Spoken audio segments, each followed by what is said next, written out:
C'est quoi ton nom d'artiste? J'ai pas vraiment de nom d'artiste. Mon nom est David Fortuné, oui. J'aimais utiliser Noisem Noisem. auparavant pour Noisemaker. Mais à l'époque des courriels, c'était trop long, Noisemaker. Je remonte à un certain temps de ça, là, 20-30 ans de ça. Fait qu'il fallait que ce soit 6 ou 8 caractères. Fait que ça a été Noisem. OK, Noisem. Est-ce que tu veux que je vais par Noisem pour t'introduire ou tu veux que j'aille avec ton nom David Fort? Non, vas-y avec David Fort. OK, OK, c'est parfait. C'est-à-dire ça, c'est en arrière. Ouais. Que représente la musique pour toi? Mais la musique, pour moi, c'est la vie, c'est la façon de s'exprimer. La musique que tu écoutes, que tu produis, parle beaucoup de qui que tu es. Donc, pour moi, c'est tout. Ça représente tous. La musique est à l'intérieur de tous. C'est universel. Et comment as-tu commencé à jouer? J'ai commencé à jouer jeune. Je prenais des cours à l'âge de 4-5 ans.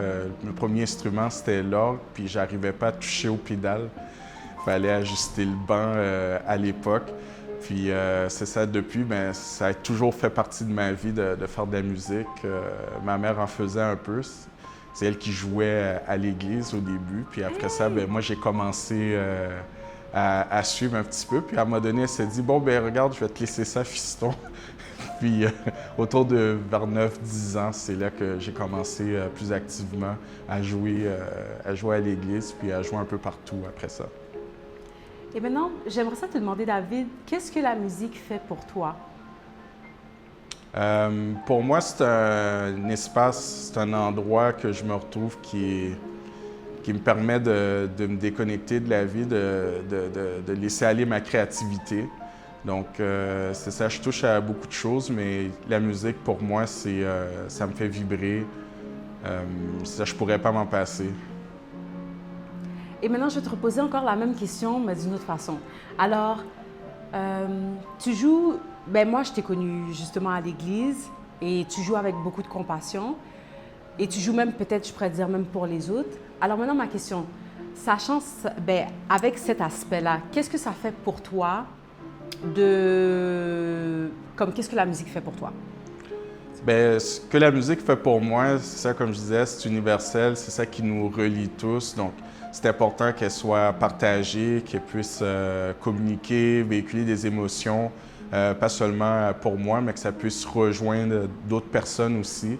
Donc, c'est un espace, quand je fais de la musique, je tente de faire en sorte que les personnes qui sont avec moi, que ce soit des chanteurs, des bassistes, d'autres musiciens, qui se sentent à l'aise et qu'on puisse créer quelque chose ensemble. C'est comme une histoire, quelque chose qu'on bâtit. Et moi, c'est ce qui m'intéresse beaucoup dans la musique. C'est ce que je recherche beaucoup, là. OK. Et je vais demander une question bonus qui n'était pas dans le plan. C'est quoi la première pièce que tu as jouée? Est-ce que c'était une composition? Est-ce que c'était une pièce qui existait déjà? My God, la première pièce, j'ai aucune idée, mais c'était pas une composition, ça c'est sûr. Aujourd'hui, ben, c'est ça, j'aime ça créer beaucoup, mais à l'époque, je suivais ce qu'il y avait dans les cahiers. Je me souviens pas du nom de la pièce. Je me souviens juste à peu près de l'image du cover du livre, puis c'était des petites pièces à 2 notes, là, évidemment, pour l'âge que j'avais à l'époque. Mais je pourrais pas dire le titre.